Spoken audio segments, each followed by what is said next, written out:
அதுவாப்பா நம்ம மச்சான் வண்டி தான். சும்மா கொஞ்ச வண்டி ஓட்ட நான் கூட போனா ஒரு 5 நிமிஷம் பார்த்தேன். ரொம்ப மச்சான்ட்டு நானே வண்டி ஓட்டு வந்துட்டோம்பா. எப்படி நான் வண்டி ஓட்டியா? அதான் பயிரம் ஓட்டும்பா.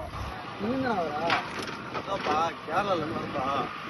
அதை ஏன்பா கேட்குற அண்ணன் வண்டி ஓட்டு வந்த வேற பாட்டுன்னு பசங்க 2 பேர் R15 டிவிக்குள்ள வீலிங் அடிச்சானோ அண்ணன் மேலே. அண்ணனை பத்தி அவனுக்கு தெரியல. அண்ணன் அவன் 2 டயர் வச்சு வீல் அடிக்கும் போது அண்ணன் 4 டயர் வச்சு அடிக்க மாட்டான். இந்த வண்டியிலே வீல் அடிச்சு வரும்பா. 100 கிலோமீட்டர் ஓட்டு வந்துட்டேன் வீலிங்ல தெரியுமா அண்ணா? எப்படி ஓட்டுவா கேரளா எப்பனா வந்தா? அதுவாப்பா கரெக்டாக ஒரு 25 நிமிஷம் வந்துட்டோம்பா கேரளாவில் இருந்த அண்ணா. நம்ம தான் தெரியுமே, நம்ம தான் டைமிங் லோடு. டைமிங் நம்ம தான், ரோடு நம்ம தான். டைமிங் லோடு தான் நம்ம தான். அதான்டா தம்பி கேரா என்ன பண்ண அண்ணன் தான் வண்டியெல்லாம் வந்து அந்த என் முன்னாடி ஒரு இது டாரஸ்ல ஒருத்தவன் வண்டியில வேகமா வந்துட்டான்.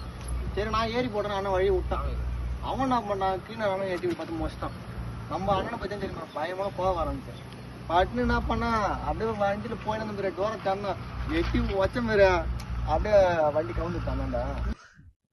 இது என்ன அப்புறம் சரி வாங்கப்பா பார்த்து போயிட்டாங்க. அண்ணனுக்கு அந்த பாய்ச்சல் சவாரி ஒன்று இருக்குது. சரி நம்ம அண்ணன் வரட்டா அப்புறம். சரி அண்ணன் வேலை இருக்கு, நானும் போயிட்டு வரேன். உடனே போகலா எங்கள் அப்பா நான் டிராகன் வாங்கி வச்சுக்கிறாரு, போய் பழைய பண்ணி வீட்டுட்டு வந்துடுறேன். நான் போய் இன்னும் அவங்க என்ன சொல்றேன் உண்மையாடா? ஐயா அந்த ஆள் விட்டா ஏறி காலையில ஏறிட்டாண்டா, ஆளுகிட்ட மாட்டி உளரவை ரிவர்ஸ் எடுப்பது எப்படி?